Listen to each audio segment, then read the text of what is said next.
Hi guys, Sunday তো দিনটা শুরু হয়েছিল কম্পিউটার ক্লাস দিয়ে চলে গেলাম আমার একটা টিনি স্টুডেন্টকে আঁকাতে। ছিলাম না কাঁচরাপাড়া থেকে ব্যাগ কিনেছি, সেটারই ভিডিও একটু দিলাম, দিয়ে ঘরে এসে পুরো আলমারি গোছানো। ওর সাথে হেল্প করছি সেটা না, সব অবস্থা খারাপ।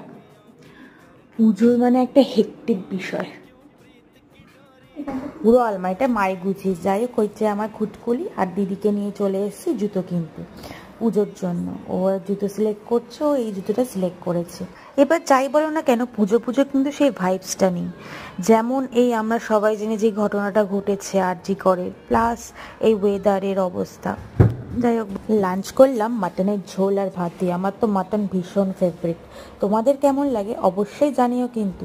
দিয়ে চলে গেছিলাম খেতে একটু পরে তারিনাতে, আন্টির জন্য শাড়ি কিনতে, দিদার জন্য শাড়ি কিনতে। দিয়ে রাতে মাকে নিয়ে গেছিলাম চুল কাটাতে।